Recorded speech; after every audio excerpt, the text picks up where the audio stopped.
York to the world. Subscribe now to the Hot 97 YouTube channel. It's Ebro in the Morning with Laura Stiles and Rosenberg. Yo, we're talking about New York City. Tyler, the creator, called it kind of rapey because, you know, you walk the streets and when people don't get what they want, they act out. They act out. But it's not everybody. But ultimately, when you walk streets in New York, you get love. No, I like it here. Do you get bothered more in L.A. or New York or same? It's the same, but people in L.A. don't know what no means either. Like here in New York, it's like, yo, Tyler, let me get a pic. I fuck with you, dude, like you real. I'm just chilling right now. Well, fuck you then, nigga. I ain't no fucking fan. Suck my dick. Let a new album. And like They keep it moving. Skip Right. off. Right. In L.A., it's like, yo, let me get a photo. And I'm like, nah, I'm just eating right now. Nah, please, let me get a photo. Nah, just one. Bro, no. A selfie? And then I'm like, okay, you have to be fucking dumb. Right. A selfie is a photo. You can't change the I word. said no 3 times. If I was a girl and you asked for sex and it took me 4 times to say no, you're fucking sketchy. Understand what the fuck no means. Right. Where do you draw the line about pictures? Because obviously I've seen you take 1 million pictures. How do you draw that line? I mean, if it's like a fucking 10-year-old, like it's easy and quick, things like that. But like people aren't aware of like the situation. So like if I'm somewhere and it's like 50 people wanting to take a photo and they for some reason think that they're the special one I'm gonna take a photo with, it's like, bro, if I say yeah to you, it's gonna get crazy. I just want to eat this motherfucking croissant. Yeah. Right. If it's just one person and it's quick, like I'll just knock it out or whatever. Now, do you have any sort of special affinity for like the really Odd Future? I'm sure everyone hits you with that. No, though. honestly, if you're like 12 and below, I take photos. That's basically it. Because you don't want nigga to be like 20 and be like, I saw that nigga Tyler, like, and they a billionaire now, and like they like, I remember that shit, and they send robots to kill me. Okay. That could happen. That could happen. No, you hear stories about, I met Fabulous when I was 12, and the nigga didn't take a photo of me. So my brother fuck saw him, Malcolm like, Jamal Warner at the airport when he was 12. That's who he wanted a photo with. He was Theo at the time. Okay. He was Theo at the time. But what happened? Did he take the photo? Theo said, nah. Theo This wasn't when he was at the show with Eddie Griffin, right? No. It's pre that show. It's Theo. All right. And Theo was like, nah, man, I'm chilling. And my brother was like, oh, okay. It wasn't a big deal, but we always remembered. Theo said, fuck you at the airport. You know? You remember it. You remember it. Listen, this new album, congratulations. Thank you. That shit is sick. Crazy. It's really good. Now, might be your best. Do you get a kick out of seeing your fans in your comments not understanding why there's a DJ yelling on the songs? Like, is that entertaining for you? I mean, it's interesting to it watch. gives me a I love it. I It's love interesting, but it's fun. It's great. I like the fact that they get to ask a question. Right. I like the fact that they don't know. It And that allows you their got to brain to work. introduce them to an aspect of hip hop that they want. No, it's sick. It's sick watching. It's sick watching a section of people question something when everything around them, like, they know, they have a reference point. It's just it's derivative of the last thing that they heard. So, you know, having some 17-year-old kid from Montana not know why this man is yelling allows them to listen to it differently because it's like, and I like that. Oh, that's a totally different way of processing it than we are because we know why drama's there. Yeah, but it the makes nuance sense. for you guys is also it's DJ drama with me. Right. Correct. So and on an album, not on a mixtape. Yeah. So for everyone, it gives them like a, ooh, what is this? And I think I like that. Everything right now and overall, I think everything is just like, oh, we've heard a version of this, and I'm not implying I'm reinventing a wheel or anything, but dude, everything from a lot of movies and music, everything just feels like, oh, that was the last thing. So I'm happy I could put out something where someone at least for 1 second is like, oh, what the fuck? Well, I imagine that your answer is going to be you were sitting around one day and you were listening to DJ Drama shit, and you were like, it would be fucking cool if he was on my whole album. Was there more of a thought process to it than that? Nah. It's ill. Like, I grew up listening to that, so that's so ingrained in how I approach rap music, how I approach the genre, how I approach my skill set. Like, in 2006, I was 14, turning 15 years old. So from all the Waynes, all the Young Dros, all the Pharrell mixtapes, all the We Got It for Cheaps, all the Fahrenheits that Lupe was putting out, all those after Jay retired, after around the Kingdom Come time, all of his feature runs, all of the Andre 3000 feature runs, the idea of approaching rap music like that is so ingrained in how I approach it that the DJ Drama thing wasn't like out of the blue. It's how we approached the early Odd Future stuff and things like that. So I've wanted a gangster grill since I can remember, but it just wasn't time. I just, I didn't have this big ass ring and wasn't talking about boats and shit yet. So I am now at that point where I could do it. Around Igor, after I was done with it, synths and chords and all of that shit, I was like, nigga, I want to rap. I want to rap.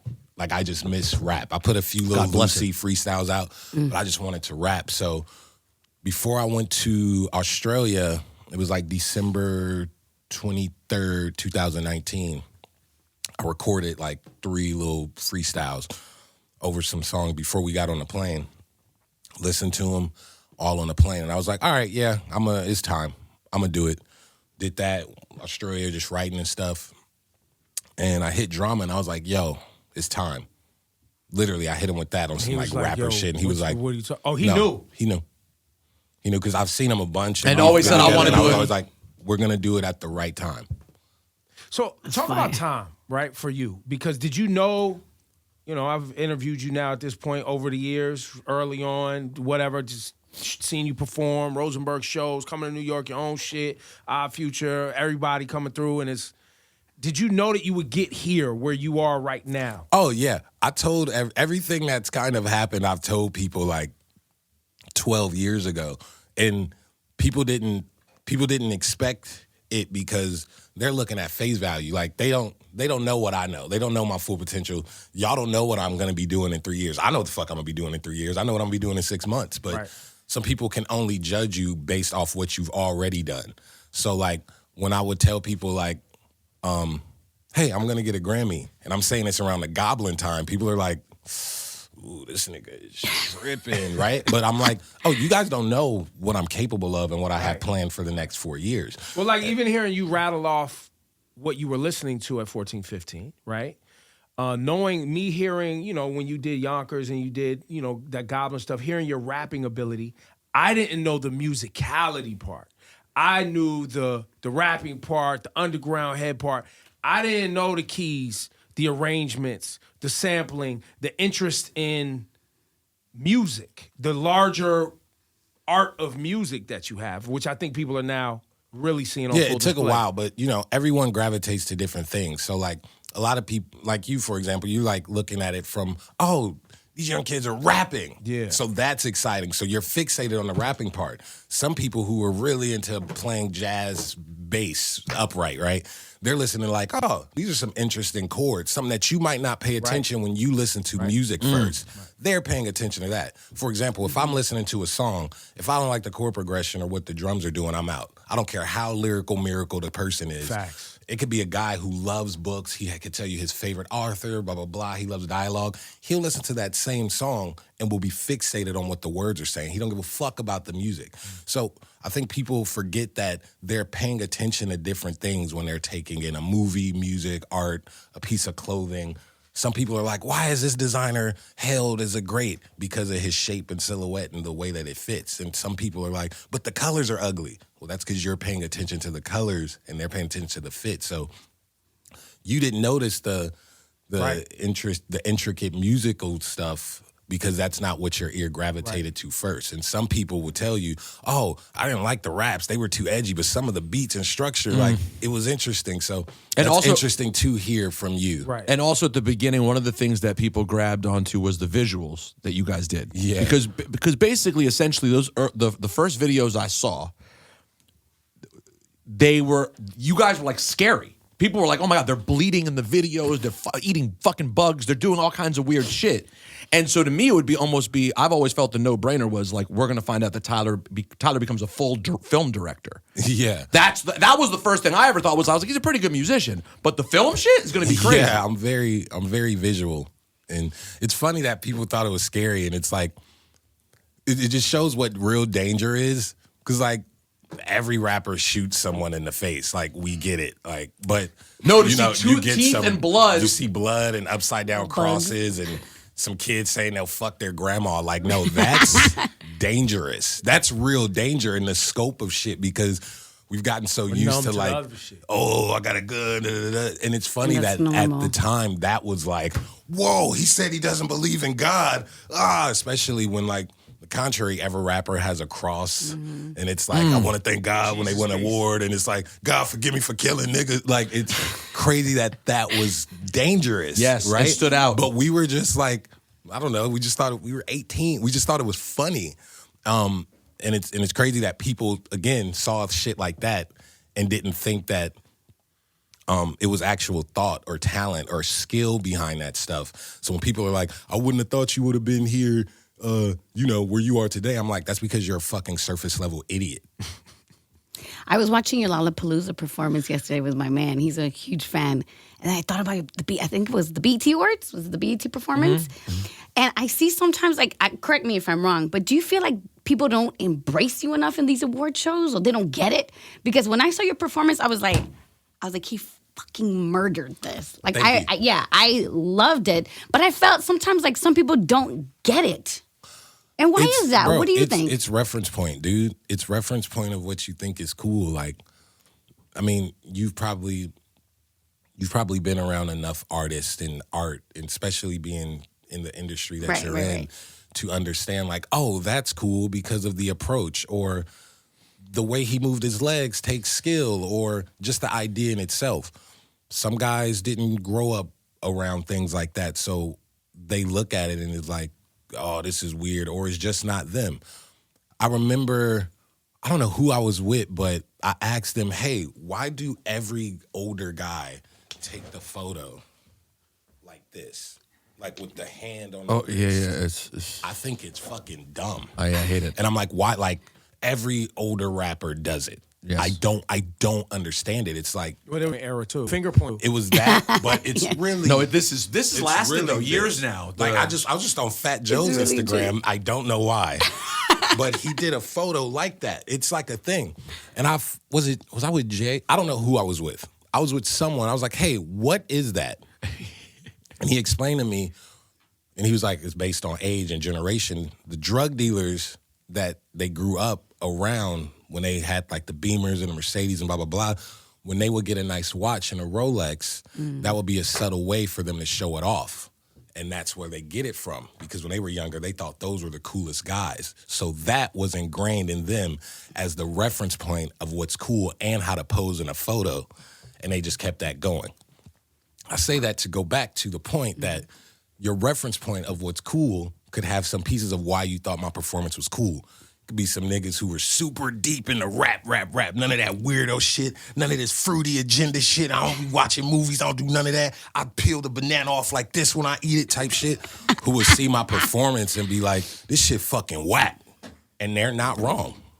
They're not. If they think that shit is whack, that's their reference point. I think Rolexes are fucking trash. But my reference point of watches isn't, I like Rolex. You know that. So no one's wrong.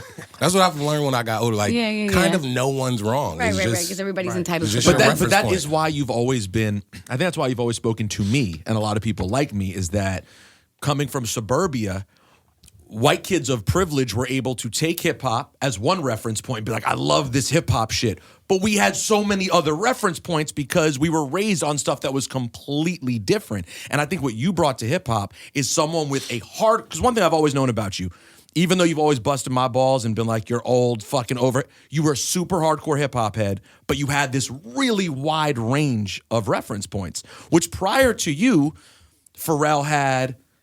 Kanye has to a certain extent, but it's not common, that wide reference point. No, I love music. Like, I love rap, don't get me wrong, but like, that soul, R&B, like, that's my shit. I could sit here and talk to y'all for days about like what the songs Brian Morgan wrote and like he's looking for you, by the way. He's been trying to get a hold of you. Yeah, I hit him on Twitter, Instagram sometime, or like... I've seen you comment under like throwback videos of like Mary J. Blige. Bro, no, listen, those pages are my life are my actual the pages life. that just show old R&B Yeah, videos. just, Yes. oh, bro, I'll sit They're there. so They'll be good. like, pick your favorite out of the 7, bro. I will write paragraphs. Because, like, I didn't really have people to talk to music about like that when I was younger.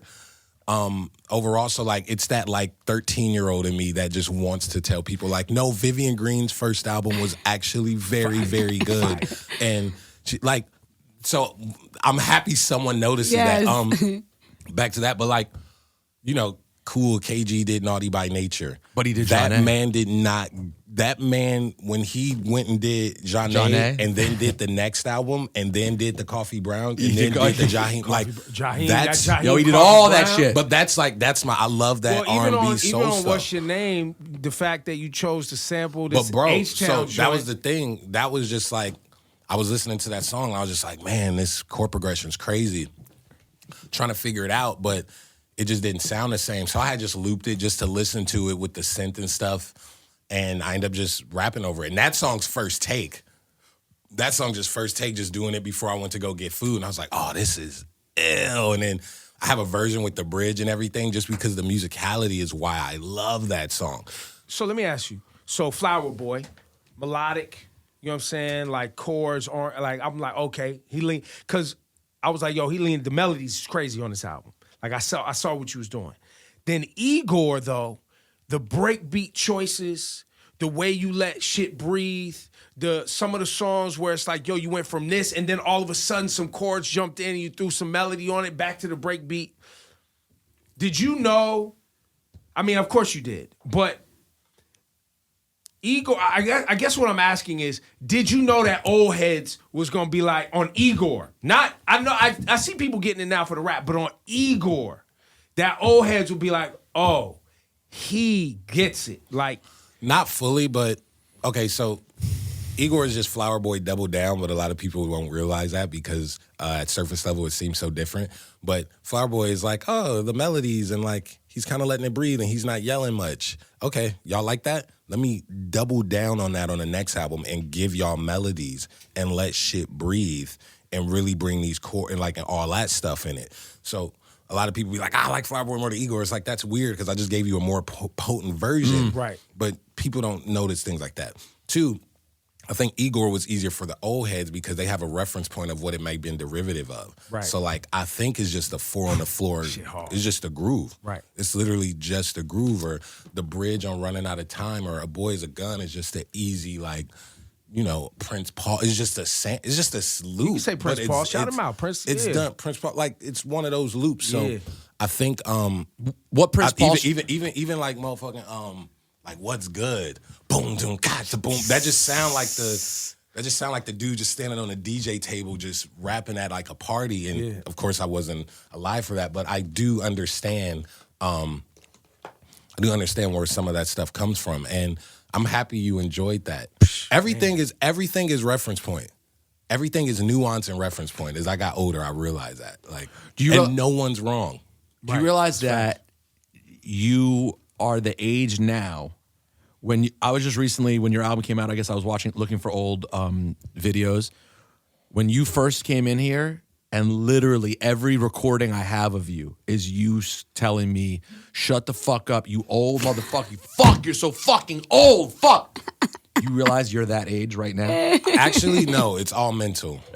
Don't be in denial, bro. No, I'm Yeah, but you're getting better. Like, I'm 30, but my skills are sharpening. I could outrun everyone in this building. 6-pack on point, my skin is glowing. So, By the way, your skin feel me? glow is crazy. And your shit on point too. I was looking at you. I was like, damn, bro, you kind of hot. 46. Oh, you were so sexy to me. Heat, sludge, and water. That's it. Yeah, if you eat sludge all the But time. no, it was interesting when we first came out, just like the attention that we were getting from the older guys in a both positive and negative way. And when you're 18, 19, it's like, bro, y'all fucking weird.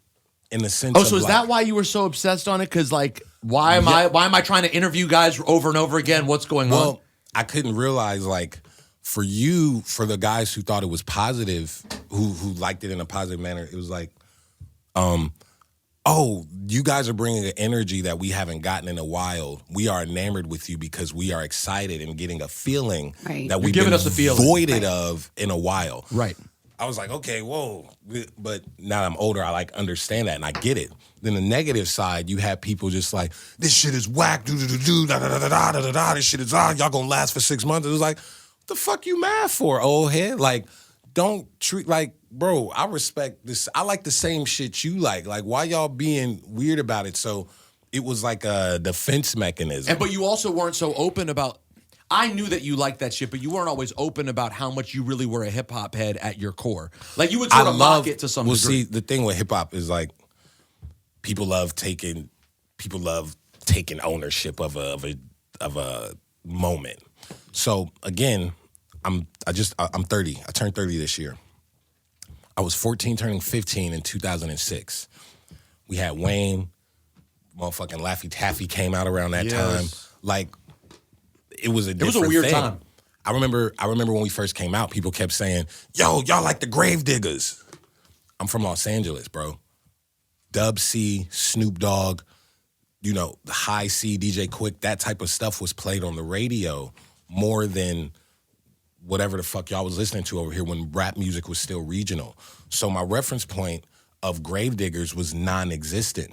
So when we came out and you had people saying, y'all just like this, y'all just like this, y'all just like this. I'm like, bro, stop comparing me to that. I don't know what the fuck Grave Diggers is. Right. Now, after all that, I went back and listened to some of it. Man, some of those beats are crazy. I rapped over the Lumberjack shit. Fire. But aside from Wu-Tang, I didn't know much of the offshoot things from the original Wu-Tang. So when you're a kid and people just, you hey, like, at show and tell, like, hey, look at what I've been doing. Look what I have. And people are like, oh, that's like this. That's like this. That's like this. And not allowing you to just exist. You're like, well, what are we like? And it's some shit that you don't know. You start like pushing back, like stop fucking saying that I'm like what I don't know. Right. Even if it's a compliment. Yeah, even if it's a compliment, like let me live. So it's literally like any young kid, you just start rebelling against it. But no, I love rap. You think that you would Odd Future have made it in 2021? You guys talked so fuck crazy. No. You guys would have never made it out the gate. No. Fuck, we came at the right time where the like last moment. Yeah. You could still be crazy. You could still be a kid and fuck up. You could still have satire. You could still allow people to have a conversation, even if you disagreed. Right now it's crazy. And I was just thinking about like the idea of man, like I've done so much ill shit in this 10-year span, whether it's the festival or like the shit I have coming or what the last 2 years have just been ill. And I'm like, yo, what if they got me out of here in 2011?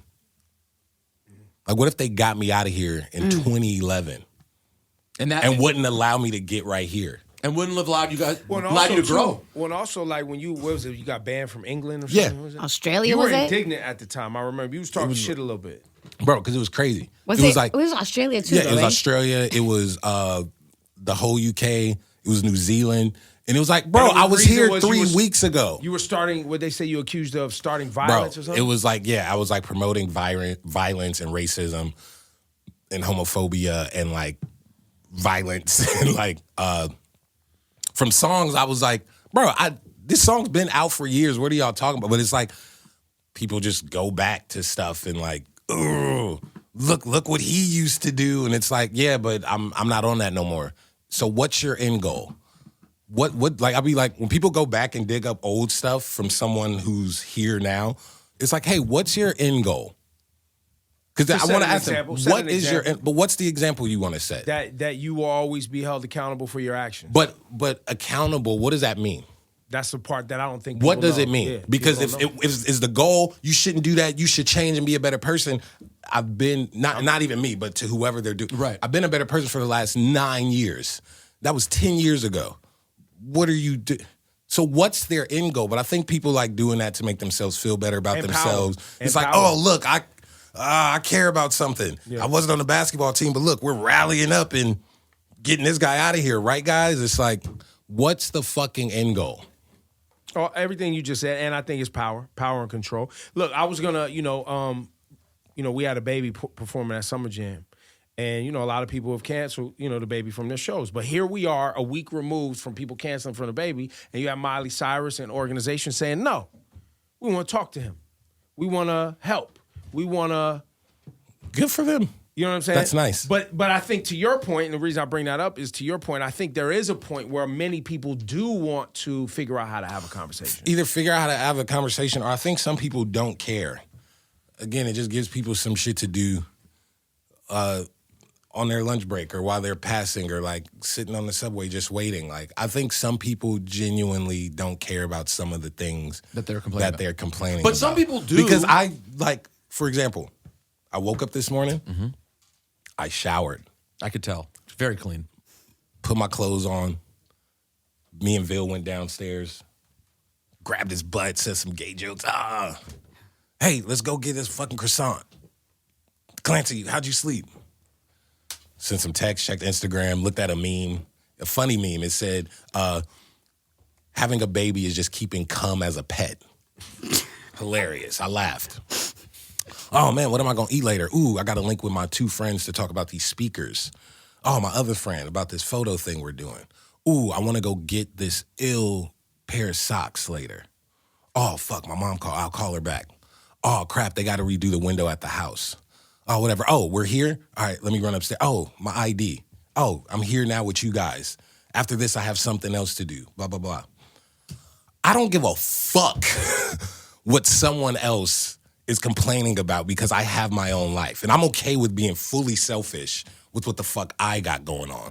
And sometimes I'm like, I wish more people were a bit selfish rather than doing a performative, I give a fuck, I care shit. I hate the performative. Because it's like, don't you have shit to do? I have too much shit to do to really sit there and like do a whole Instagram post about what some other nigga did. But what about give the a moments when fuck. people do care though? Like, for example, I'm not saying everyone doesn't care. I'm not grouping them. I'm just saying it's definitely a lot of It's a loud performative stuff. It can be And it's like, sideline. bro, I got shit to do. Like, I know y'all got shit to do. What y'all gonna eat later? right. What's for dinner? Don't y'all want to figure that out? Like, But it's hard because, like, for example, obviously we do this for a living, so we have to talk about stuff every day. But the fact is, I'll be honest, I literally am a dork enough that, like, when I speak out about Kanye doing something, for example, something that's annoying or I'm offended by, it is based in real feeling. I care about him. Like, I care enough to be feel like, that. yo, man, I'm fucking sick of this shit. And people think I'm just a hater or I'm just being performative. But no, I'm a huge fan and I get annoyed. no, but I feel that. I mean, I know the guy, I don't give a fuck enough to ever do like, oh, cool, all right, what am I eating for dinner? That's my type of shit. But you care. You're a geek about music. It's something that you genuinely care about. And you have people coming out the woodworks. Right. There is some behavior, right? I'm not saying all No, I know. behavior I know should you're just not. be ignored. But I'm just saying that I think I'm trying to process why people feel self-important enough that they need to jump out and make it their thing to go after something that they feel is wrong. And I think it is. I think there is something in people that you say it is performative and they're just trying to springboard a moment, clout chase, raise funds, whatever it is that they're trying to do. But there are people who are raising funds because they know this issue, whatever, needs to be talked about so it doesn't become norm. It doesn't become 100%. okay. It's certain. I'm not, because people will take what I say and be like, he says that for everything. It's not everything. It's nuance to it. I'm just saying it's a lot of things where it's like, bro, that's what y'all tripping on? Like that? It's real shit going on and this is what you gonna give your energy to? Like, all right, do your thing. I'm gonna go do my thing. But when you got in trouble for things you said, right, and had to get yanked from touring or whatever happened to you, that recovery process for you or just learning during that process, how was that for you? It was dumb as fuck. Cause it was like, it felt like I got singled out. Especially in what I do, you have so many writers and directors and musicians who have not only said crazier things, but are still allowed in these places, and their stuff gets thrown under fiction, and they're grabbing stuff that I made, 5 years, 6 years prior before they said I couldn't come anymore. And I'm like, hey, what made y'all make this decision? And why isn't that guy or this guy or this guy? And I didn't want to dry snitch, but I'm like, why did I get singled out? I'm smaller than all of these guys, blah, blah, blah, blah, blah. So it was a bitch really trying to understand these decisions. It was a lot. I mean, we got back in, everything's fine. And I'm happy it happened, honestly. In hindsight, it was sick that Made that you happened. better. it made me better. It made the moment going back better. It just adds to this story. I'm super hyped that it happened. And it allowed some people to even question, hey, why did that happen to him? He's been doing this. He's been off that. So, I don't know. Yeah, the lightning rod normally gets it. Whoever's the headline in the moment, for whatever reason, the lightning rod, that's if they can get at you. And it's important that you pointed that out because there's certain artists that they don't feel like they could get after because they're... And I got, like, people don't realize, like, because a lot of fans came more recently, so they think, it's cute, it's Flower Boy, no, I was canceled before it was just a hashtag on Twitter. Like, this is protest at shows. These are cops trying to pull me out. These are getting banned. Sponsorship, this is me going to an airport, and it's a photo of me at all the kiosks saying, do not let this man get on the plane. This is a true thing. This isn't just like that's actual some little 14-year-old girl he said this word, we got to get him out of here. No, this is real life. Like, government shit. Like, hey, Clancy, can we even get a jet out of this country? Like, having to take a train by myself to another country because this is real stuff. This is like, I remember when I did the Mountain Dew commercial and Boyce Watkins was like, I don't like this. And I was out of here, like gone. This wasn't like a corporation just waiting to see if all the tweets like build up. And it's like, okay, maybe we should pull them. This was like instant type stuff. So watching it from the chair I'm at now and watching it, see it happen to different people is just interesting because I'm just like, fuck. They keep finding... this isn't about anyone specific because I know someone will take this out of context. But overall, you just see it's crazy. Well, we've had a crazy early year. Yeah. Now that we talk about it, right? You start putting everything in perspective. But anyway, you announced a tour, so you're going on tour with Kali Uchis, Vince Staples. Man. I've always been curious. Uchis, I've always been curious about how did you and Kali Uchis connect first? Like, how did you meet? Like, so this is 2014, and Travis Taco, as some people know him, Travis. I think you'll like this song. He just played this song. It's "Table for Two" by Kali, and I was like, man, this is nice. I like her tone and her voice. Oh, she layers her voice really well. He played another song. I was like, yo, who is that? Long story short, she ended up in LA. We made a few songs, and like, that's my bro. And she's dope. I'm so happy to see where she went. Who else? Where she's going. Yeah. It's great. She's her own thing, and it's no one else that I would want to tour with. we had her here. Do you remember when I brought her here? Mm-hmm. She was so amazing. Like, we ended up staying, cool. Like chopping it up with her maybe like 45 minutes after the interview. Yeah, no, she's sick. She's fun. She's goofy. I don't know if that comes across on like the outlets you guys might see her on, but that's the homie. Who else do you see like that right now? You really fuck with musically. Before I go into that, so it's Kali, it's Vince. I've known Vince for so fucking long. We used to hate each other. That man is so smart, and I think we get along because neither one of us are idiots. He's almost annoyingly smart. Vince like has the answer before you even say the thing that you're going to say. He's really next level. Really wise and witty. And get that new Vince album too. And I'm super excited for where he's going to go after this album because I think he figured some shit out, and then it's this album. But I'm like, no, your next one is gonna be crazy because your brain is figuring and forming things. I remember being that age and like shit clicking. Yeah, you're an old man now. I remember. Yeah, I'm fucking. Wait, how much older are you than Vince?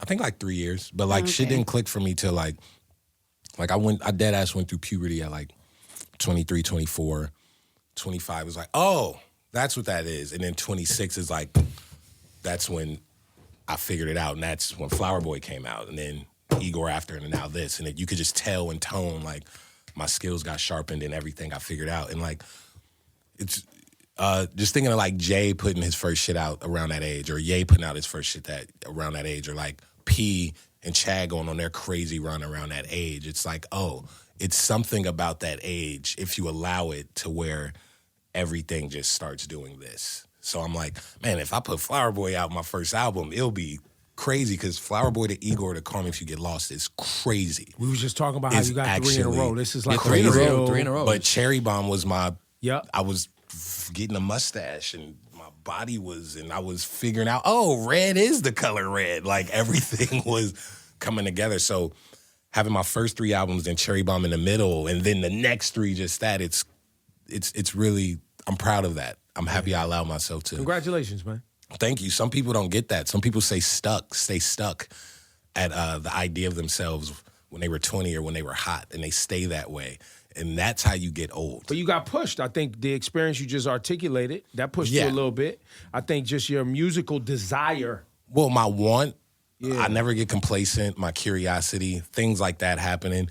And man, the big homies I actually have around me is super important.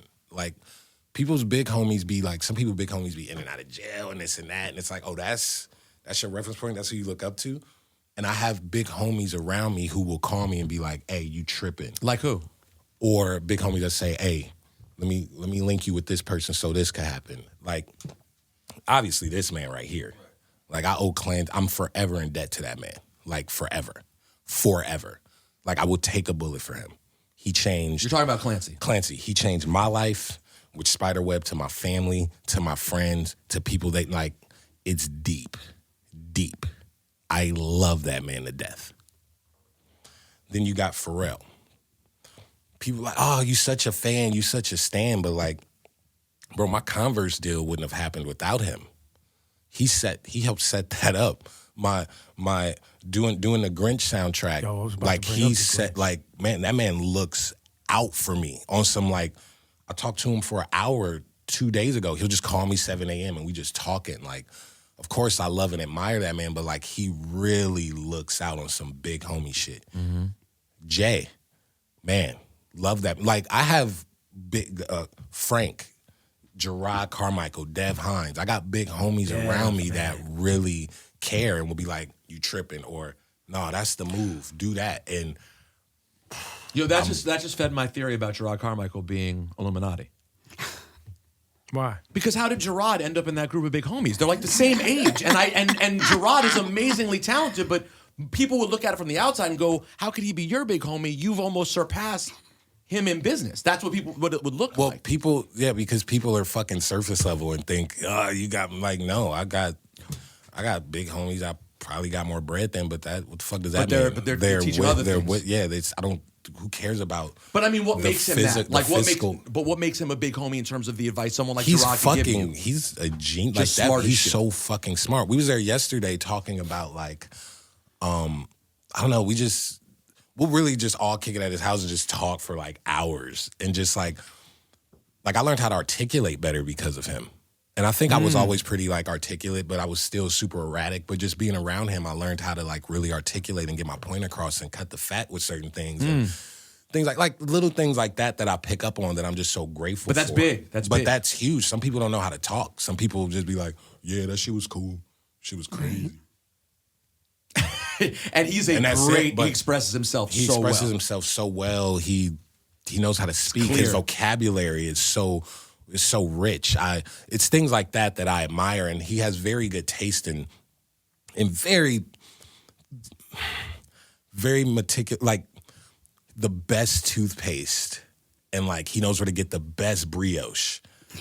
Like, seriously, we got, like, before I went to his house yesterday, because he put us on his spot, yo, I'm gonna pull up. All right, cool. We go get the fresh baked brioche, and then go back to the house. And it's like, some people it's just bread, but it's like, no, nigga, that brioche is fine. It's the spot you go to. That's that brioche. But that's like big homie shit. Like, right. Right. What about Jay? What does Jay give you?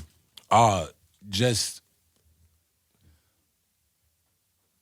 ill advice. Like, we talk, it's not service level, but of course you talk to Jay about watches. Like, sure. It's fun, but in the ill way, because, like, I was never a watch guy. Like, I always loved jewelry, but was never a watch guy because my reference point was, like, the AP and the Rolex, and those are too big for my taste. I like small, little Casio, little SpongeBob watches. And when I start getting, like, old Cartiers and stuff, like, I start just talking to him about it, and he's just like, oh, this, that. Oh, no, I think you'll fuck with this. Here, let me give you my blah, blah, blah, blah, blah. And just shit like that. And like going to that man's house is just enough to just be like, oh, you could do this. You could like be a fuck up, figure it out, be good, be great, and do this. And like, bro, that man's what, 51? Bro, he has the spirit of an excited 16-year-old at basketball camp. Seriously, like about everything? He's just fun and like, he's ageless. Like, I don't know how to explain it. That man is, well, I know he's it. dialed into everything. I know he really loves the culture, like, constantly. Bro, he's a geek, and that's why geeks are so important. And I want to find another word, but I'm going to just use geeks. Geeks, people who care. That's the thing about the U.S. that's kind of trash right now. It's nothing like, it feels like it's no, aside from like subcultures of like certain rap music, it feels like it's like the snake eating its own tail. It's a magazine in Japan that I love that focuses on Parisian styling that I geek out over. That I could only go to certain stores in New York and LA to get. Okay. Fucking love those magazines. Love them. They only make a few. They only send a few to America. I, being a geek of that style, go out of my way to go get that magazine that they only sell a few of that's based on a specific taste in like France, that's seen and made through the lens of people that geek about that from Japan. Love it. Geek about it. Japan's great for that, by the way. Yeah. The cars that I use in these videos that I have, my Fiat 131, a Barth, my Lancia, I got 2 of them, my E30, I might buy a Rough, I got a Mini Cooper I'm looking at. Just these random, because I love cars. I love geeking out on that and going to car things and talking to people about it and putting them in the videos just because it's like, no, that's what I geek out on.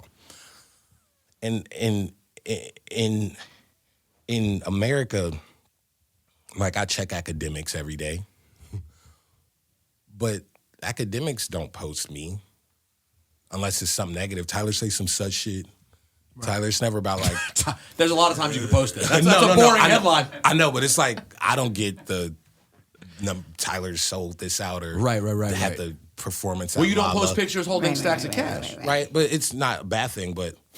And then like, you got a Kevin Abstract or a Corday or anyone that's kind of on that side, they don't get posted on that, right? So you get that.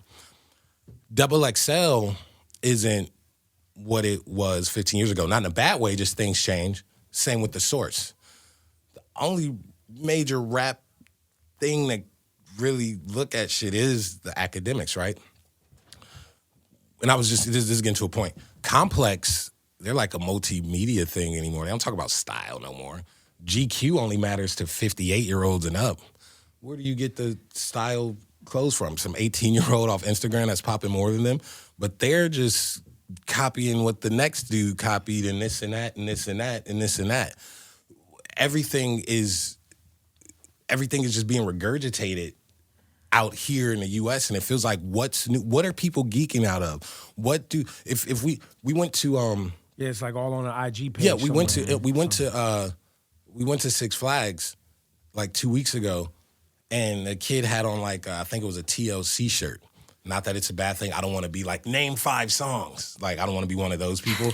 But it was just interesting. Like, man, I do wonder if the kids who do wear these shirts with these, like you have a DMX shirt on right now. You could probably tell me your 5 favorite DMX songs, album, things like that, like all of that stuff. You think I could? Yeah, probably.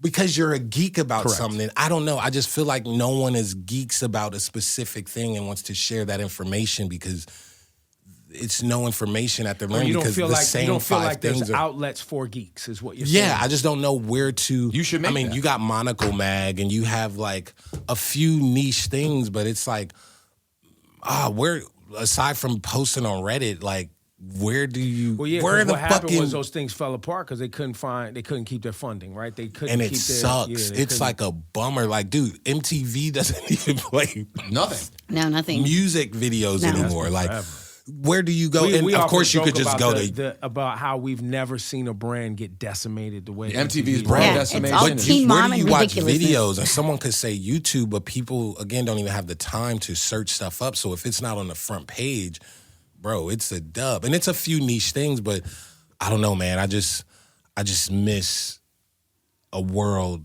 where I sound like I'm an old head now. Wow. I do miss a world where like I could link with a certain friend and like they're so fixated on one or two topics and I could just grab all that info and that's just what they on. And it's not what they on. It's not what they on. I just kind of miss more nuance. Well, don't you think that miss more nuance. And it's some nuanced stuff out there. I'm not saying overall it's gone, but it's hard to find. Well, social media does not lend positively to original thought. We wake up, we look and see what is everyone else doing. So then if you want your algorithm to be good, you got to be a part of it. Even deeper than that, you could be following some shit that you're really interested in, and you go to scroll, and they done pump the algorithm full of shit that you're not really interested in. Yeah. You know what I'm saying? You'd be like, I don't. Our only. Right. It sucks that that's our medium for that information too, and then it really dictates us. Like, all right, for example, say like you go to Hypebeast, right? And they post, Ron just got a plaka, right? Love Ron. And you read the article and it's like 10 comments. And 9 out of those 10 comments is like, this shit trash, this shit trash, this shit trash, this shit trash, this shit trash, right? That's true too. Cool, whatever. 2 hours later, you go meet your friend at a fucking ill gay club coffee shop in fucking, I don't know, wherever the fuck, New Jersey, right? That's what Ebro be on. Gay club You in in there? Jersey, that's Ebro. Gay club coffee shop. Coffee shop in Jersey. You drinking the ill cappuccino, right? And your homie's like, yo, you heard about Ron new shit? You're more so probably gonna say, yeah, I heard about it, man. People not fucking with it. Right. Right? Facts. He's gonna say, people not fucking with it? Yeah, I'm seeing people think that shit trash, right? His reference point now of that thing existing is like, damn, people ain't fucking with it. Right. You think people not fucking with it. That shit sells out in 10 minutes. The people that it was catered to loved it. It's the best thing. His shit go up. IPO gonna go crazy. You don't really give a fuck about it. Blah, blah, blah. But the perception is that people don't fuck with it because your gauge of if it's good or not is based off of the Comments. phone. It was off the phone. But you don't see, I always think it's funny when people be like, oh, I ain't heard Tyler's shit in real. I'll be outside. I ain't heard his shit in real life. I don't be here. I ain't seen one of his shirts in real life. It's like, do you realize the bubble you live in? Nah, people. Do you realize like the 8 friends you hang out with or the small city that you never leave is not the rest of the world? Do you understand that? Just because you haven't seen doesn't exist. People live with that mind state. I got cars that you probably never been in the back of and it's a whole world of guys in a certain tax bracket that drives these things, but you wouldn't know. Mm-hmm. So you can't live life like thinking that things doesn't exist or this means that just because the only place you're, getting your information from. But see, what you're having actually curious intellectual thought about something. And nuanced conversation. And nuanced convo, which is why you're where you are. Correct. And there are other people that you're surrounded by that are also where they are because of the same curious nature. And I don't know classism shit when I'm like, I got cars. I'm just saying it's everyone is in a bubble and people got to know it's shit way beyond what you think. So just because it's not in front of your face, understand, bro, it's hit songs right now that I know that everyone is like, you ain't heard that song? And it's like, no. Everywhere I go, I control the music. In the car I rode in, I control the music. Me and my friends, we're friends because at some point we have similar taste in sound. So we're not gonna play that. And it's probably the biggest thing, but you can't even fault me for not knowing it because, bro, I don't listen to the radio. I'm not at the club. I'm not gonna hear that. And I'm never gonna be like, oh, I never heard that song, so it must not be big. Right, because you're the one dictating your whole shit. Yeah, I curate my whole life. I got a tweet saying, it was interesting watching Tyler and having the whole crowd sing his songs, and I've never heard a song. I'm a fan now. This is nice. That's cool as shit that she's like, wow.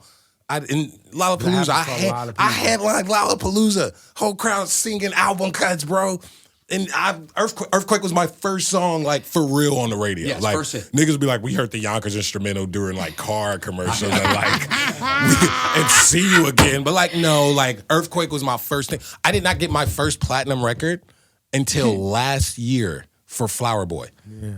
They dropped the Flower Boy plaque off to me last year. That was my first platinum album. I've been doing this professionally since 2011.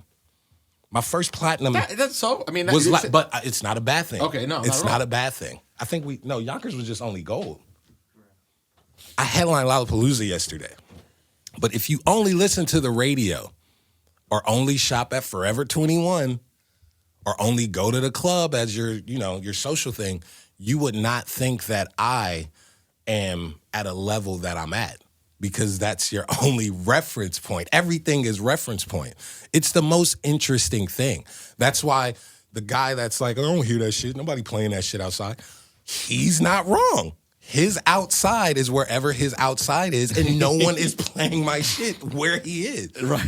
He's not wrong. We have different outsides. He's also People don't realize we have different I gotta mention outsides. this. It's so ill. We got different outsides. I gotta mention this while you're here though, because it's been a thing. Like my niggas be posting like we outside, da, da, da, da, and like their outside is definitely at the ill club with they boys. Like nigga, we at lakes. Like, is that part of the? Is that part of the alligators? Nigga, we like we trying to skydive. That's my outside though. We having picnics and like.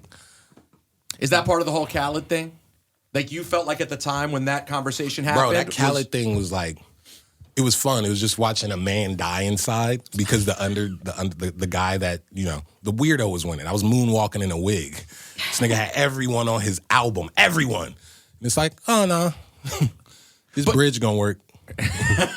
So, but it's to the same point, isn't it? About like, not understanding what's happening in other places? Not understanding, like, and he wasn't wrong. Like, I'm not in the barber shop. I'm not at the club. I'm not diddy skitty. I'm not in the back of the Maybach. Right? And he's not wrong. But like his shit is big where it's big and your shit is big where it's big. But like, yes, when I got that number one, it was that the world is one dimensional. It's not all that's what I'm saying, bro. Not. And it's like a piece of me really didn't like that at all because it's like, man, I make rap music. I love rap music. I make music, but rap is my thing. And it was already making alternative rap and not fully being again accepted by like the BETs or like a lot of them shit I've been doing, and that's dealing with my whole life.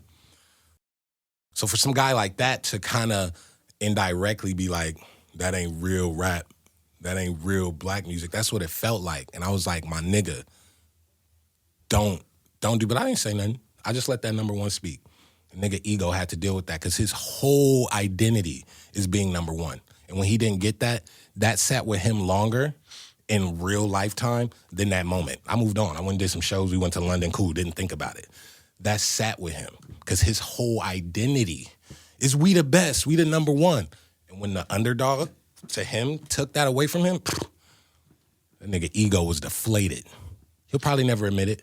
And you do, and I saw, and it's no hard feelings towards him because I was gonna rap over.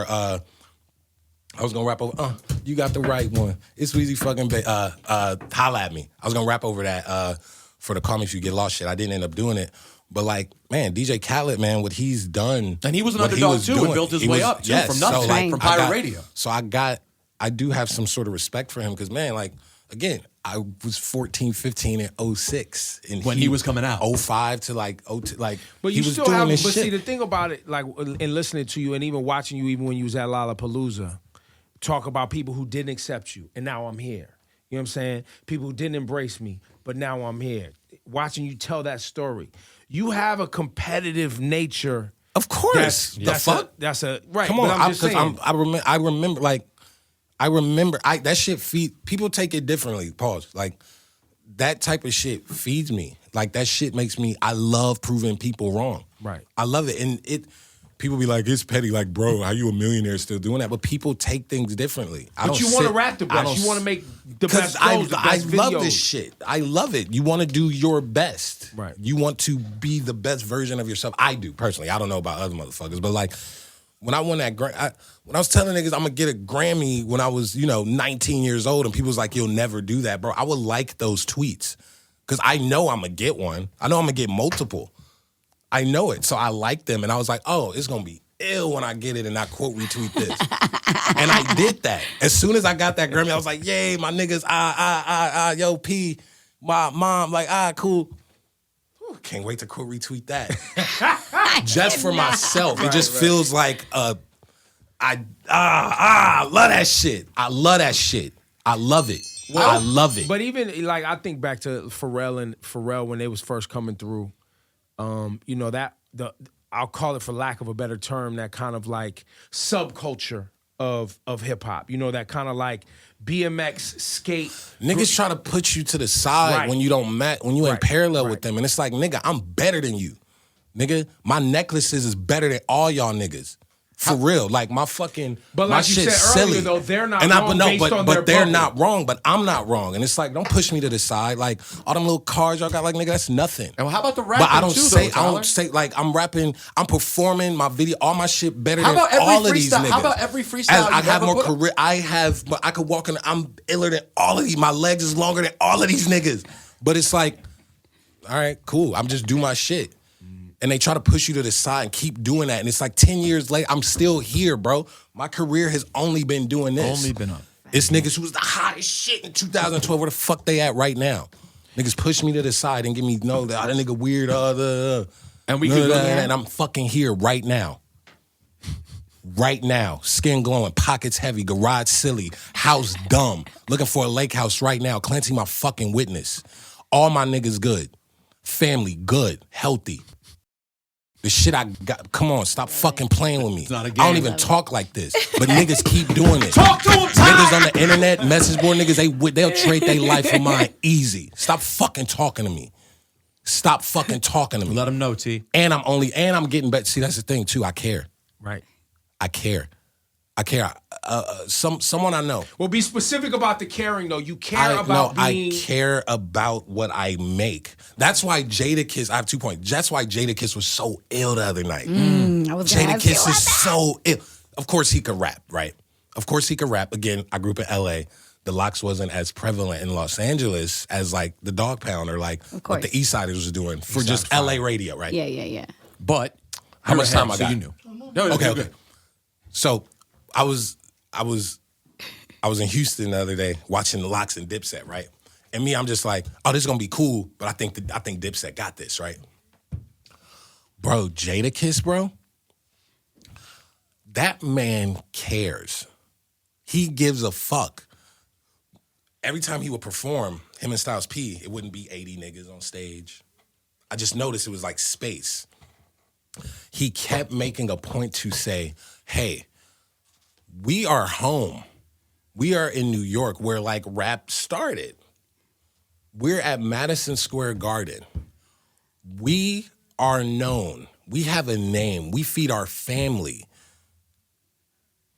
because we use our voice over instrumentals. We are on a stage right now with the microphone specifically to do that. Why the fuck are y'all niggas rapping over the songs?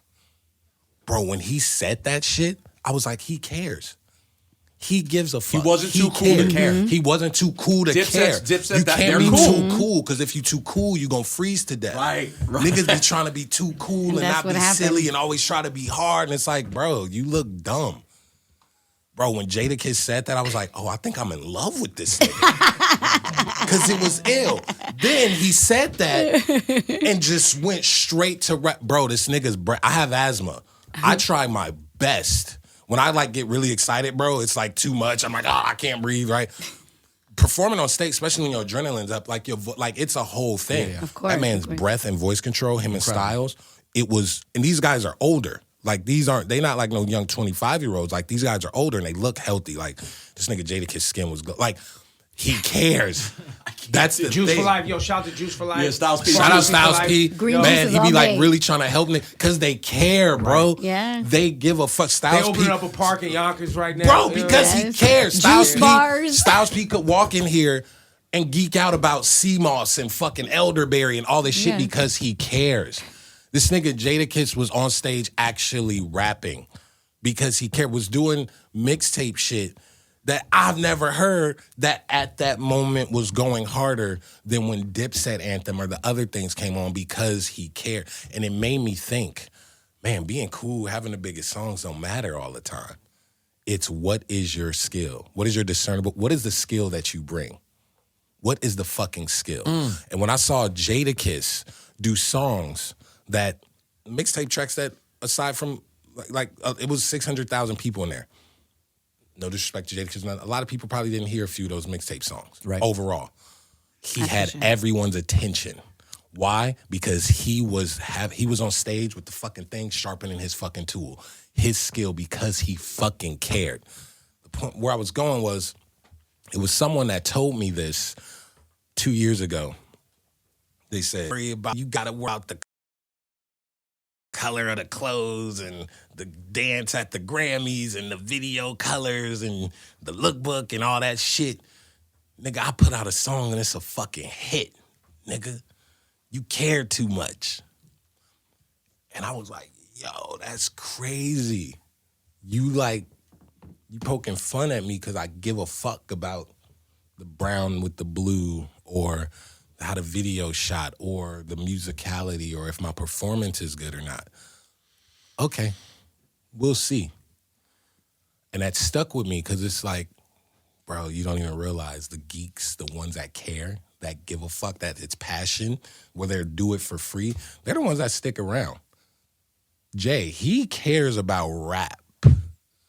These Kanye always like, why does he care? He's here because he gives a fuck. I was like, oh, that's why Jadakiss is here. Maybe not on the grandest level, but like he gives a fuck. Just that example showed me, oh, he cares. And I thought it was the illest thing. Of course, all the antics at the thing was crazy. Seeing a bunch of Timberlands and sweaty do-rags yelling at each other was amazing. But then you saw the audience cared too. They wanted that. They actually wanted it. Because people actually want to care. Like, it was the craziest thing. Like, that's what I noticed from it. And I thought it was super ill. And I care.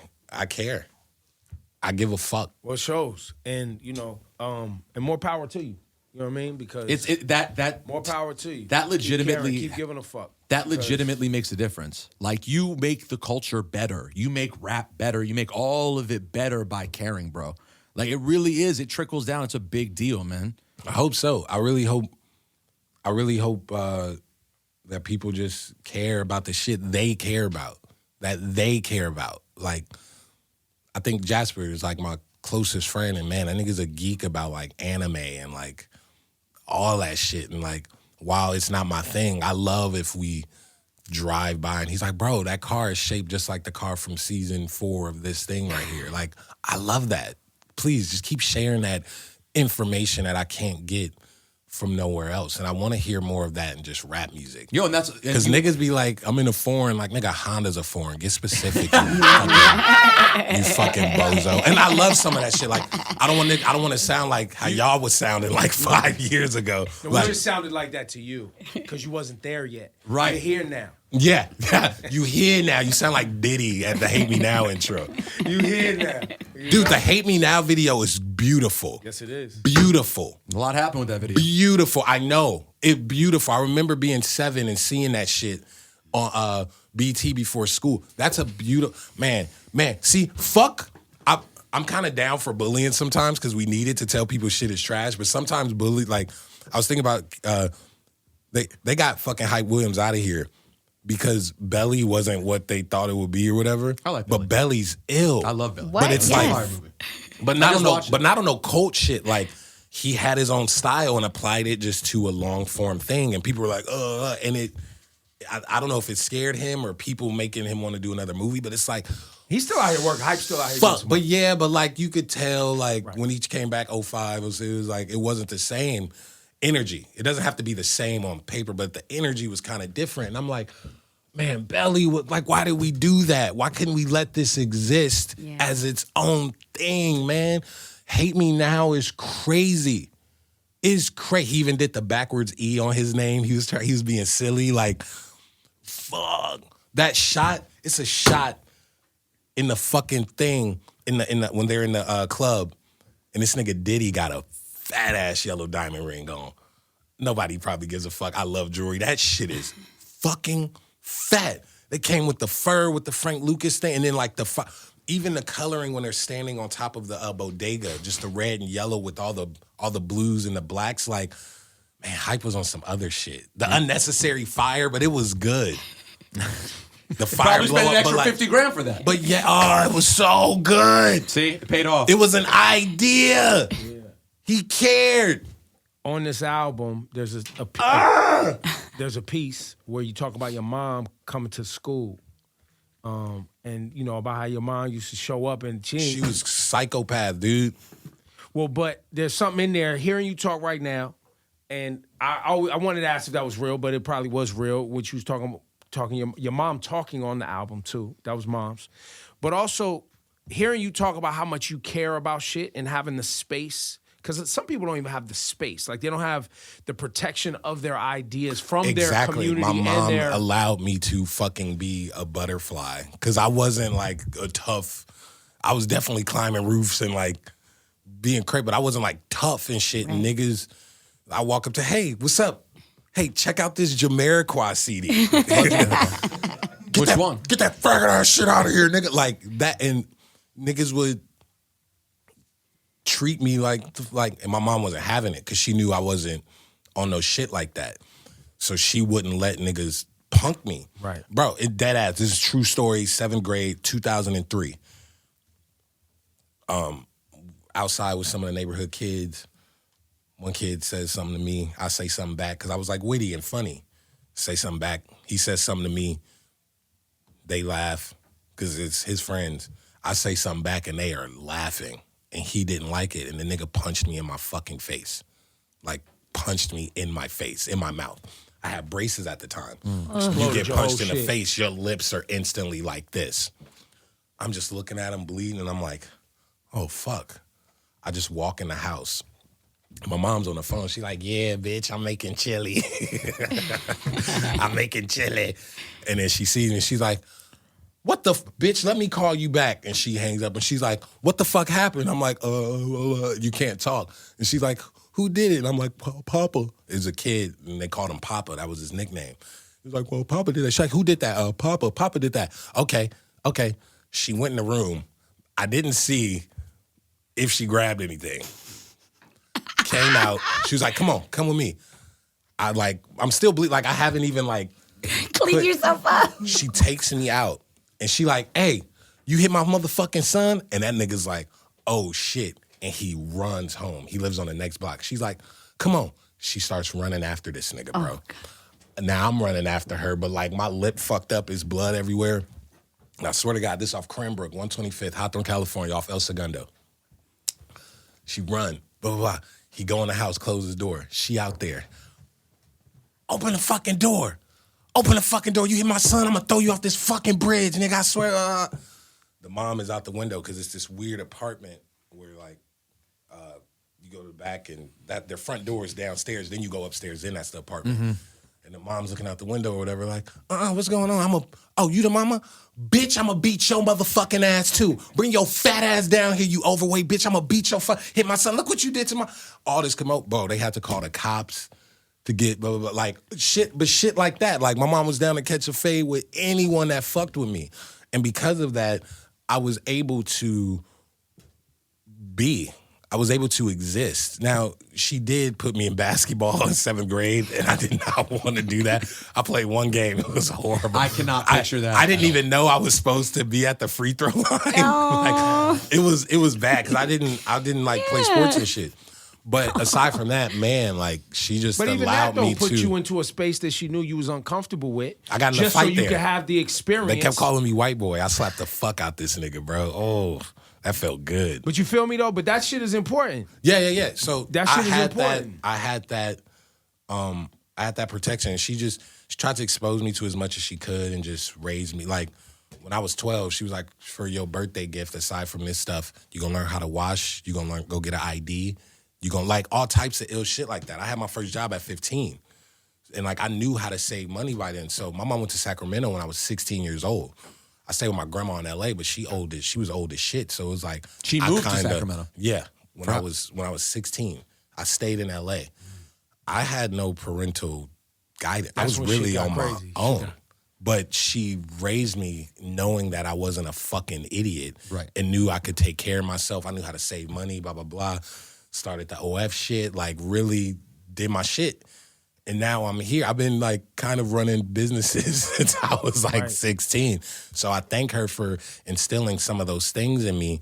And then once I got dropped off at 16 and then used all that as the base to like get to where I'm at now. But but I just wanted to point that out because hearing you talk, hearing that interlude on the album, I was like, a lot of kids, when they're different, they don't get that support. I'm blessed and lucky that I had that. And by different, there's a spectrum. You were into different shit. Yeah, like, you just wasn't into that. Everything. Just wasn't parallel to everything in the that was in the neighborhood. Common. Exactly. Yeah. So I had that protection from my mom, and it was just me, her, and my sister too. So you realize now that you get to be that for other kids too. They get to see when their parents like, what are you into? Blah blah blah. They get to point to you and be like, look at Tyler. No, P called me. P called me like maybe 7 months ago. It was like, any photo you put on Instagram, if your leg is weird or like you say something sassy or you a vessel for these kids. Just by doing that, it allows them to do their version. And I'm like, man, I don't want that responsibility, but I'm happy that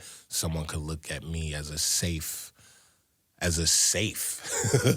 just use that word in that broad sense, as a safe, the same way I looked at him, or I had Andre, or I had Missy, or I had Buster, or I had Chappelle, I had Badu, I had these gods who I get to talk to. I had Marshall, who I'm like, even if they think this is weird at school, I could go back to that poster in my room and Missy Elliott and Word Up will be like, yeah, that shirt is L. that shit's important. Pharrell was really that for us black kids that rode BMX and skate in the night, you know what I mean? And came into hip hop and was like, nah, Pharrell's dope. No, it's sick. And it's like when you good too. Like, which he's good. These guys that we say are actually good. So they could be as eccentric as they want because they're good. I love like saying crazy sus shit. Niggas mad. It's like, but I'm good. Like I balance it because I'm good. Right. Isn't it ill that like as a white kid from the suburbs, because what you are is accepted by everyone, we seek out different than us. We seek out like as different as possible. And yeah, because you're rebelling. Exactly, and you're rebelling. But black kids in America, you have to seek out people like you that are actually out there because it's not being presented to you. Because of reference points, dude. And so you got to find these people that connected with you, that the Missies and Marshalls and everything. Well, even more complicated than that, and I'm sure you hear this all the time, and you just talked about the kid calling you white boy and you slapped the shit out of him. Black culture in America is still, in many ways, in its defining process of like, what is black? Right, because you'll tell people, "Oh, you don't speak black." Well, what the fuck does that mean? Yeah. You don't. You ain't or, really black. Or black people don't do that. Niggas where I'm from don't do that type of shit. But it's like, dude, stop hindering us indirectly and putting us in a box. Like, don't be our enemy too. Right. Like, sometimes, man, people don't know what that shit does for like some 12-year-old dark-skinned kid when they're just being curious and someone that look like them says, "You not us." Because you're doing that, or don't do that, or you not us. And it's like, bro, they look in the mirror. Their brain is doing this. You cannot do that. And I got that shit a lot. And you could tell, like, man, when BET asked me to perform, bro, you don't know how happy I was. Like, you don't know. Like, 106 in Park, Cedar's World, like, Hits from the Streets being Ashton Kutcher before, like, Shouts to Cedar. Shout to Hits, man. Shouts to Hits and shouts to Cedar, man. No one shows Cedar her love, man. Like all of that from even Teen Summit. I was too young for what they were talking about. Shouts to Adimu, man. It's so much of me rooted in BET. So when I came out and it's like, man, this doesn't feel like it's accepted by that crowd that I love because it's not parallel to the norm there. It's a defense mechanism when I'm Like, man, yeah, man, fuck BET. Like, fuck that shit. Like, I guess I got to wear Jordans, huh? But it's like... You went in reverse. I want to... Yeah, I did go in reverse. It's weird. I went in reverse. You wanted to get accepted at BET. Bro, all the BET cats want to get accepted in that shit really fucks with people. Even if they pretend, like, in the back of niggas' heads, that shit fucks with people. So when I got to be on BET, bro, and that whole team, which was amazing, bro, I was enthralled. I was so happy. And I was like, I got to do my hardest rap song there. I got to do, like, the illest performance just so people would be like, what the fuck was that? And when I got off stage, man... Lil Baby, Dirk, Styles P came like, that was the illest performance. You had to, bro, that shit felt so tight. Cause like, it stood out to you so different. Hellcats and Track Hearts is a hard ass song. It's so it's so tribal. It just brings something when that shit come on. And having Dirk, who I'm like, man, that nigga probably don't know I exist, but I know who the fuck Dirk is. I'm on academics all the time. Having him walk up like, bro, you had the best performance of the night, man, that meant something. Cause it's like, man, we have something so in common, and although the output is different, it's still coming from the same place, and that shit meant a lot. So, super shout out to BET for allowing me to do that, and it felt good. It felt good. So boom, we got you for a second. I'm here. So listen, we're gonna have you take over the show. What does that mean? That means you get to pick the records. We're gonna play records from your album right now. Okay. You know what I'm saying? What about if he wants to play other random stuff that he just likes? I don't know. I want to promote Depends his what album. it is. I want to promote his album. Yeah, no, let's play my album because I like buying shit. But you want to sell? I want to play his album. Like, you know what I'm saying? I mean, listen, you're getting 1 or 2 spins for me every Sunday night at midnight. That should be plenty. No. This right here. So, boom, what should we play first?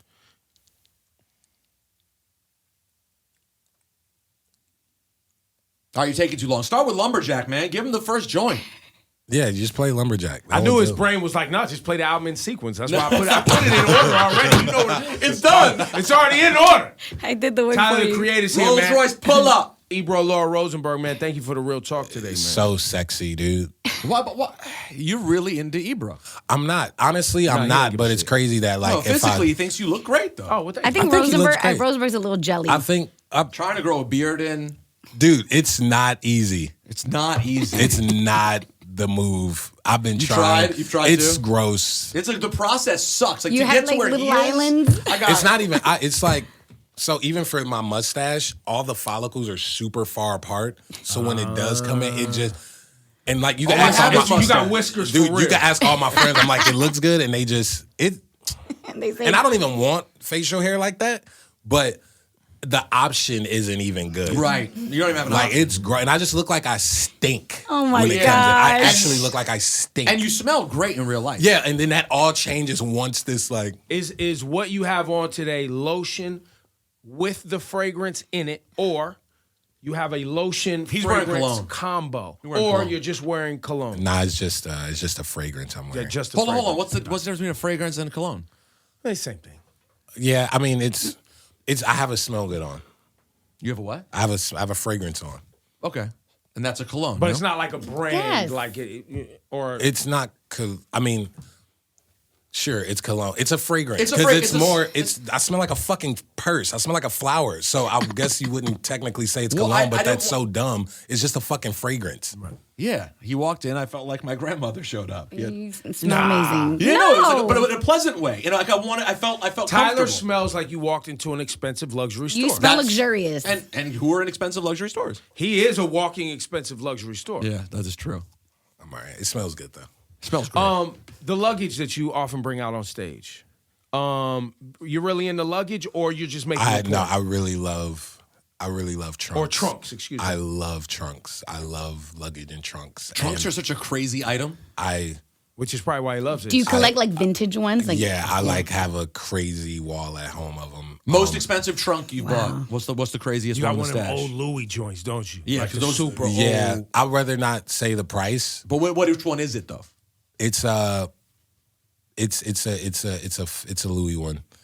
I only have a book, so I bought a book many years ago because Of the trunks? No, they have like the 100 years of Louis. Some book. Is It's it in like Japanese?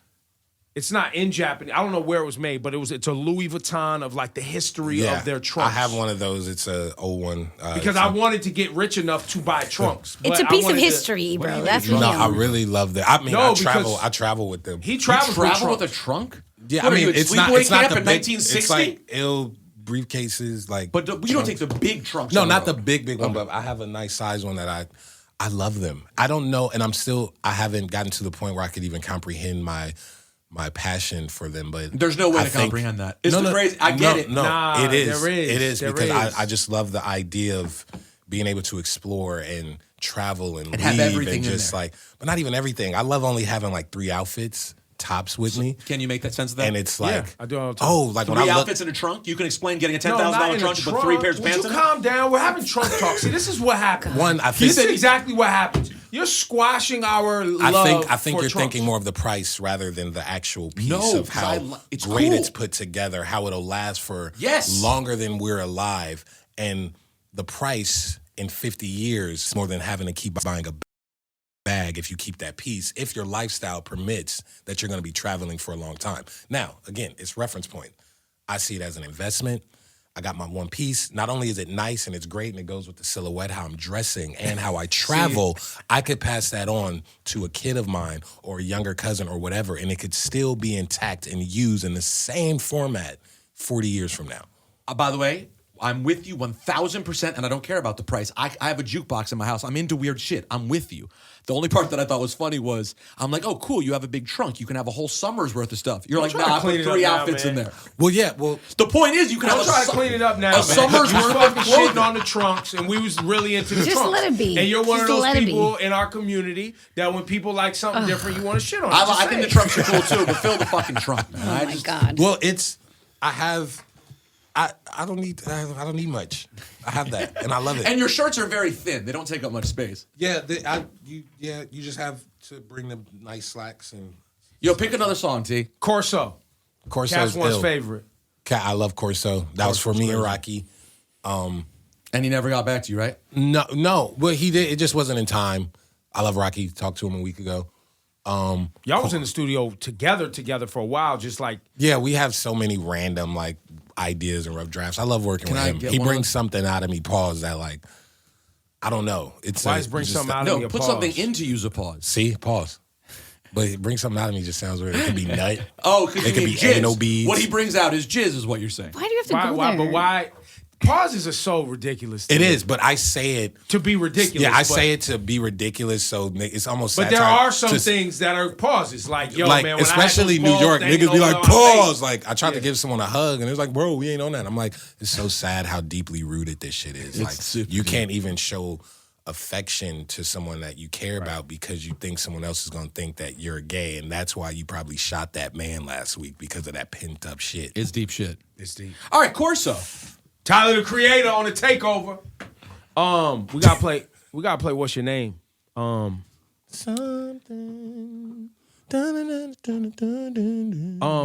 Playing the piano. You. When did you start? At 12.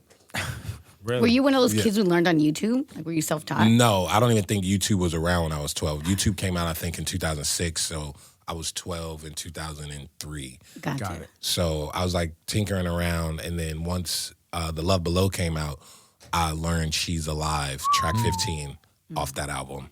And how did you learn it? You just by ear. Really? So you already had a thing for like, these sounds. Just having to really figure out what the fuck is going on, because I remember trying to print out the music, and I'm like, I can't read this shit. It didn't even feel like learning, so just doing that by ear and just going from there.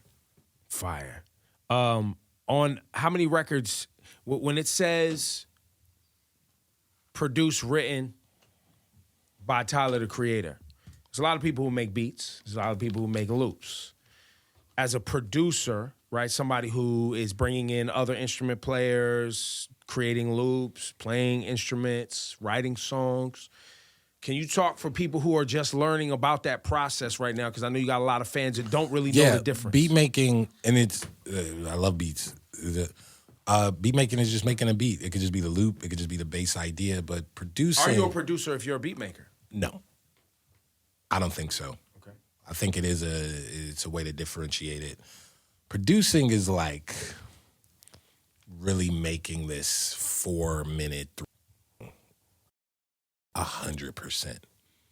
Only bringing in vocals here, bringing in the flute player just here. Actually, we'll turn this down, really bringing it together. And I try to do that with every song. I love moments.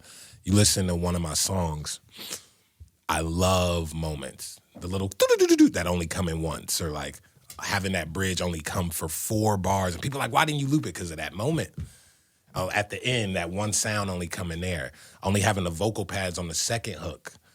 I love those How moments. at the beginning, Lumberjack, how long, from when you start over again, the amount of time you have before you come back in? So even that, like having to like play that, like like having to slow it down with my hand, like just like, oh, that's how it should be. That's producing. Yeah, like it's a whole thing, and it's the reference point I have for music, like listening to Jamiroquai, Sade, and Prince, Alex Boone, like these guys, Stevie Wonder, like how they were making 5-minute things that, man, you listen to Too High, number 2 by Stevie. Fire. Nigga, that song changes tempo. Love that. I love it. It felt real. It's not that, I love it. It's so good. So yeah, an arrangement is important because a lot of songs is just like, got the loop for 4 bars and then the bass and then the kick come in. It's the same thing, but like I'm really big on how a song's arranged. I saw someone complain about they hate my arrangement. As soon as you get into it, something changes, and I'm like, that's fun. It keeps you on your feet. It's like snorting coke. You've never snorted coke. I will never in my life. I told someone the other day, I've never seen it. Me neither. And I would think I've seen it. And I'm like, nigga, I've never seen coke. Like, I don't know how people do but it. I don't really be in parties or places where I think it would be out. Yeah, but you live in LA. There are people doing coke, and you manage to never see it. But it's interesting. Just because I live in LA doesn't mean I just don't be at home or like doing shit with my niggas. Like, I don't know. It's easy to not be around that shit. No, I guess It's right. just I not don't in your understand circle. cocaine. But I haven't seen it. Why would Like, you want to stay awake that long? Like, why would you want to do something? Maybe they have a very long paper due. If you take a nap, it could refresh. Naps, water, all these things work better than staying awake. For a Yeah, long some period people of time. like the idea of doing it. Like I have friends who don't like pre-rolls because they like the feeling of rolling it. So some people like I just did coke now, and then it's placebos. They're like, I could jump off a bridge. Like, right. They like the whole You thing. do nothing, right? You do nothing still, right? Nothing, dude. When on my 30th birthday, I took 2 hits of a joint because I was like, okay, it's been 11, 12 years since I've tried weed. Give it a shot. Did it twice, 2 hits because I know my limit. I'm not into it at all. I'm not into weed. It's not for me. I don't want to just sit there and be.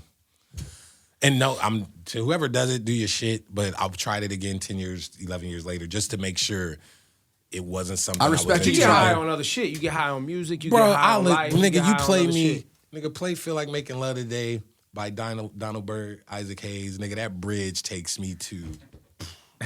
Or like, give me the right dessert. I love pastries dessert. and shit. Like, that's what gets me off. You're really into pastries and like cakey, flaky items. Nigga, what? Bitch, what? Because you mentioned brioche, croissant, Bitch, and y'all niggas don't. I eat, bro, every night baked cookies. and you Warm. stay thin. Soft baked? Warm, yes. Warm. Just Ice cream? warm. Ice cream? Bro, sometimes you don't, because I know I don't need that much. Just the warm cookie by itself is just, I love it. I love it. And I haven't got fat yet. And I'm so thankful because, nigga, the shit I eat, bitch, what? Where's your favorite food city? I don't think. You don't have that- one place that you're like, oh, I'm here, I need to go crazy. I mean, probably New York. New York's got New match. York, most Especially for variety. bakeries and peach, shit. Listen, a peach cobbler at motherfucking Sylvia's. Crazy. Bitch, what? Do you understand what, nigga? Have Yo, you when you been? did your head like that? Have you been to Ample Hills? No. Yeah. Bitch, you Ample never Hills been is to crazy. Ample Hills? No. Ample Hills is crazy. Where's Ample Hills? They got one in Jersey The City marshmallow flavor? Yeah, Ample Hills is crazy. The oatmeal lace with the brown sugar, that's my trigger word. Brown sugar. If I see that, I want it. I just want it. The mint there, they get the peppermint patties and they chop them up and they put them in there. Bitch, what are you talking to me about right now? Are you So dumb? were you there was a time when you was open off Cold Stone? Honestly, I didn't really like Cold Stone because it's too like gelato-y and it's Okay. I love Baskin Robbins. Okay. It just feels like ice cream. It's like Yo, you been to a Haagen-Dazs recently?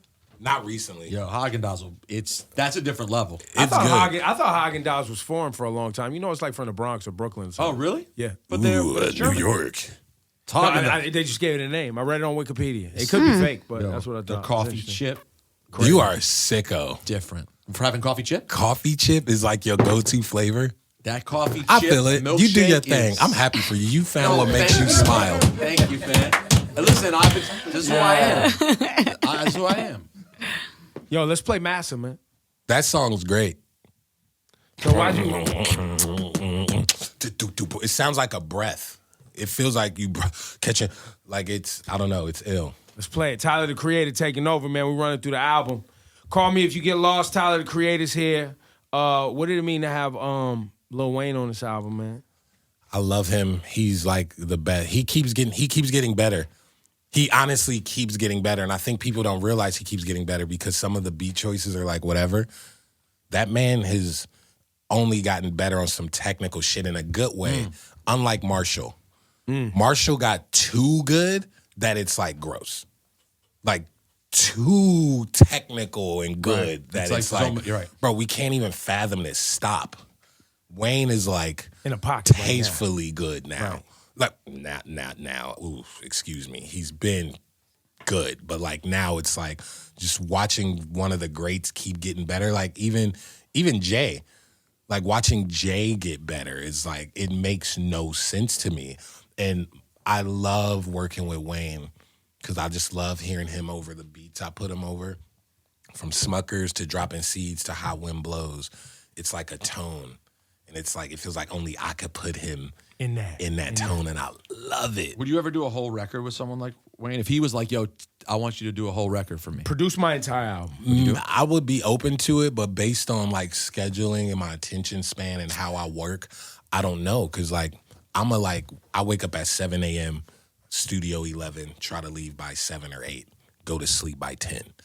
Some people might not work like that. Some people, all right, I woke up at 5, I'm going to the studio at 9 p.m. and I'm not leaving till 6 a.m. Right. Bro, If I schedules can't could do align, you'd be into it. that. I'll consider it.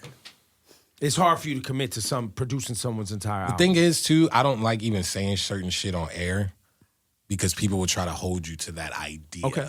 I respect that. Things like that. And we fucked up with like niggas thought the Wayne Sapp or the Earl Wolf thing was coming. And it's like, when it doesn't, it's like, fuck. I don't like giving people the false hope of just that potential. You said something about Marshall's skill level getting to the point where it's like, yo, it's so technical, it's like people can't. And it made me think of watching so many artists throughout the years continually get better musically, continually hone in their art and their craft, and watch their audience not be able to keep up with where they're going. They become so, it becomes so fine, it becomes so exquisite that So some people's taste buds and their ears can't get where you're going. How are you going to manage that as you, because I've seen in your comments people that were like, yo, I loved every album, I don't love these last few albums, right? Like they're not committed to growing or going. Let me say going. Well, some things are Where you reference going? points, and then sometimes it's like a drop off. Like, all right, this album wasn't for you, but look at all the what made up the difference was all these new fans and new listeners that I got off of Igor. So yeah, sure, you don't like it, that's cool.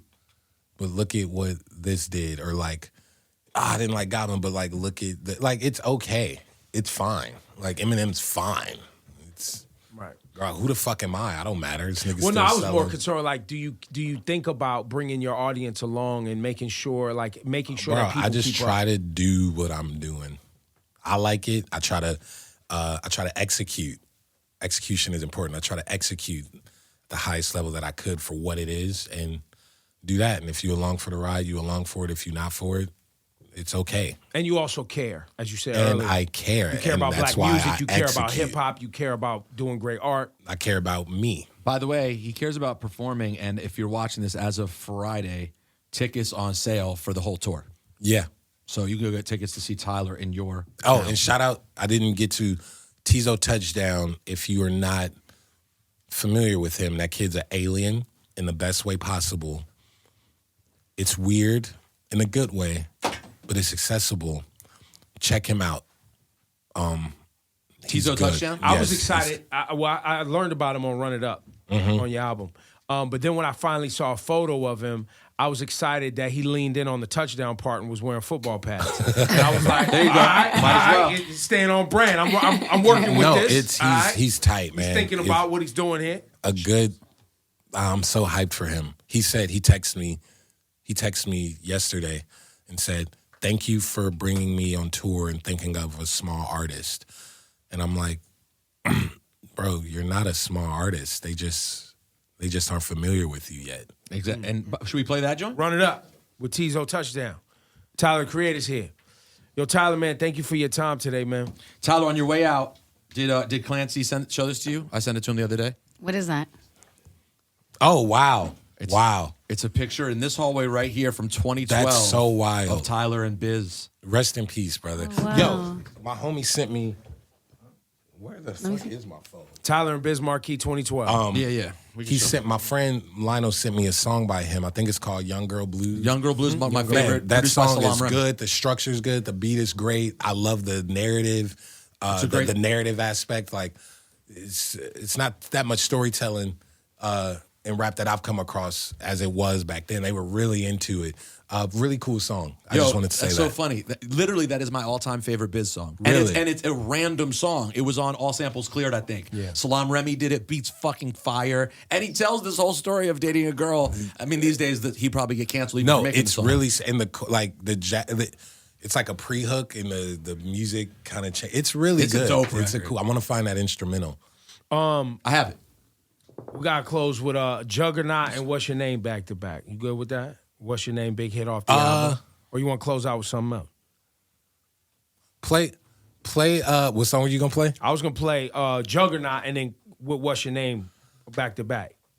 Play What's Your Name and then play Sweet, because Sweet is the type of record that wouldn't get played much on here. All right, so let's and do I it. just want someone to say, what the fuck is this shit? And they turn it off, but they question it. Or it's someone who's like, damn, this is kind of grooving. And they might find a song that they never would have found because y'all switched it up that one time. True. And that's how I found NERD, Power 106, Easter Sunday, 2002. And that changed my life. What were they playing? Tape You. Do you know who was Number playing 6. it? No. It was just on the air. No, I do not remember who's playing it, but I remember hearing that and saying, What is this? what the fuck is this? And that changed the trajectory of my life. And as we know it, mankind. Tyler, the Creator, man. Butterfly effect. Thank you.